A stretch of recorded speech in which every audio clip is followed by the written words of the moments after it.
Kurz vor dem Offenbarungseid wird der Geldadel den Neoliberalismus in den Vorhof zur Hölle verwandeln. Teil 2 von 2.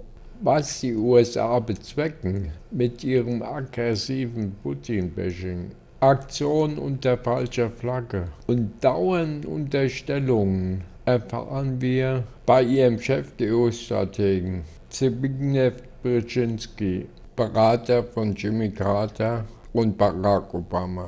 Erster Direktor der Trilateralen Kommission, Link 19.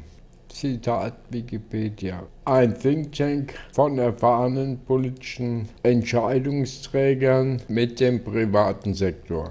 Ziel ist eine verbesserte Zusammenarbeit der drei Wirtschaftsmächte Europa, Nordamerika und Japan. Zitat Ende. Er ist zusammen mit Henry Kissinger Cheftheoretiker der Bilderberger Konferenz, der heimlichen Weltregierung, Link 20. Er ist Professor für amerikanische Außenpolitik an der Johns Hopkins Universität in Baltimore und Berater am Zentrum für strategische und internationale Studien, CSIS, in Washington, D.C. Zusammenfassendes Titelzitat Brzezinski. Wir fordern den ungehinderten finanziellen und wirtschaftlichen Marktzugang. Das Bemühen Russlands, allein über den Zugang zu bestimmen, kann nicht hingenommen werden. Zitat Ende. Er beschreibt in seinem 1998 herausgegebenen Buch Die einzige Weltmacht, Amerikas Strategie der Vorherrschaft, dass die USA diese Vormachtstellung in der Welt noch lange halten werden. An anderer Stelle wird von 100 Jahren geredet. Link 21. Dieses Buch ist schon ziemlich anstrengend zu lesen. Diese Hochnäsigkeit. 300 Seiten nur, wie können wir die Weltmacht behalten? 300 Mal Weltmacht, auf jeder Seite. Soweit die Gefühle des Rezensenten. Für den eurasischen Raum benötigen sie die Moderation Europas, um Russland dazu zu bringen, ungehinderten Marktzugang und Finanzverkehr zu seinen Einflusszonen zu bekommen. Zitat. Amerikas primäres Interesse muss folglich sein, mit dafür zu sorgen, dass keine Einzelmacht die Kontrolle über dieses Gebiet erlangt und dass die Weltgemeinschaft ungehinderten finanziellen und wirtschaftlichen Zugang zu ihr hat. Zitat Ende. Seite 216. Zitat. Somit kann das Bemühen Russlands, allein über den Zugang zu bestimmen, nicht hingenommen werden, da es der regionalen Stabilität abträglich ist. Zitat Ende. Seite 217. Zitat. Am wichtigsten allerdings ist die Ukraine. Da die EU und die NATO sich nach Osten ausdehnen, wird die Ukraine schließlich vor der Wahl stehen, ob sie Teil einer dieser Organisationen sein möchte. Zitat Ende. Seite 178. Zitat. Ohne die Ukraine kann Russland nicht zu Europa gehören, wohingegen die Ukraine ohne Russland durchaus Teil von Europa sein kann. Zitat Ende. Seite 179.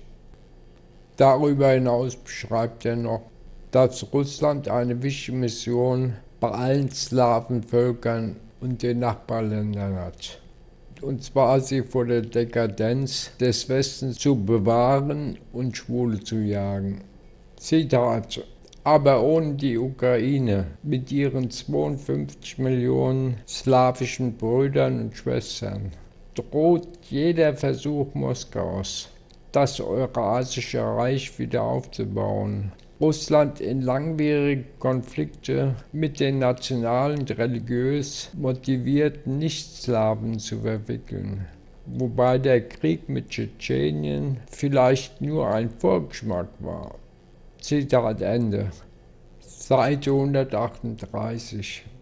Also gilt es für das amerikanische Kapital, Russland von der Ukraine abzuschneiden, und Russland hat dann keinen maßgeblichen Einfluss mehr im eurasischen Raum.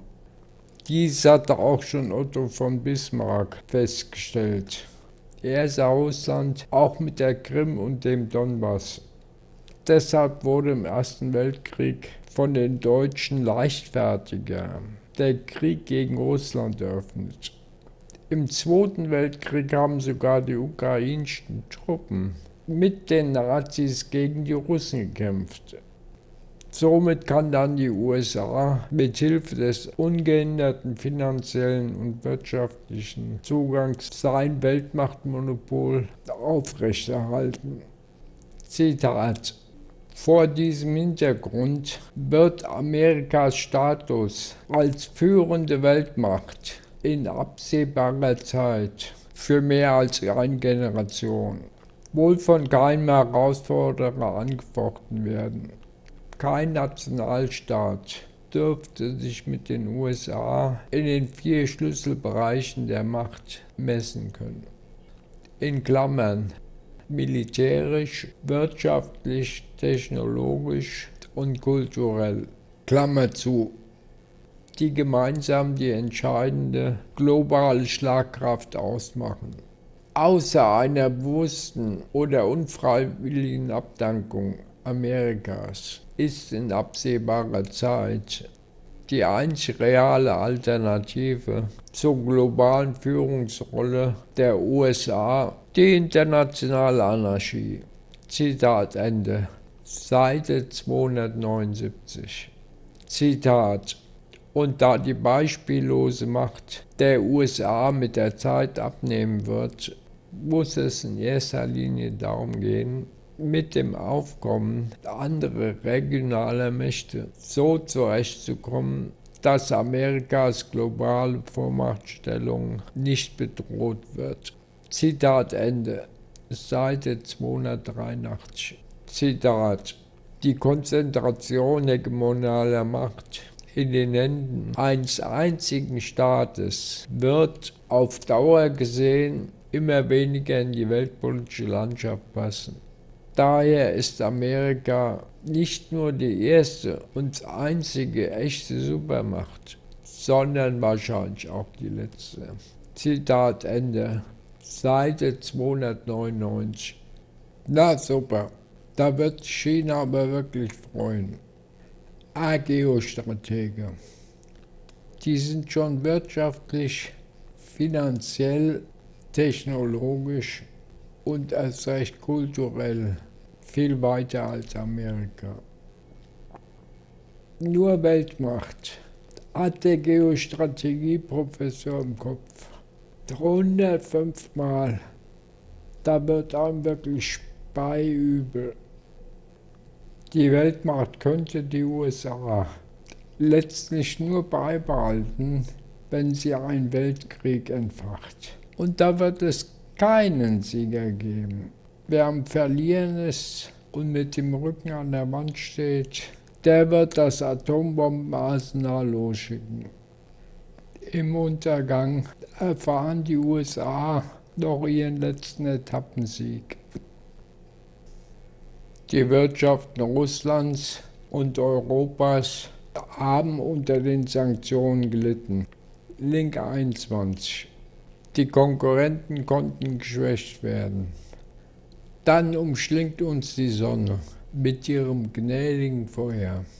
Ist da wer, irgendwer, durch die Ungleichgewichte in der Welt, also dass zum Beispiel hier einen Näherin 12 € die Stunde verdient und in Bangladesch nur 50 Cent, braucht es einen Weltpolizisten, einen Weltherrscher. Und das führt unweigerlich zum Krieg. Nur eine Welt in Gleichgewicht mit gleichem Lohn für gleiche Arbeit. International braucht keine Weltmacht. Die Betriebe ohne Boss, Link 22, haben sich das vorgenommen und werden darauf achten, dass die durchgeknallten Imperialisten die Welt nicht in Schutt und Asche legen werden. Norbert Nelte, Link 23, internationale Sozialisten, verfolge den Fortgang des Crashs des Kapitalismus im Krisenticker, Link 24.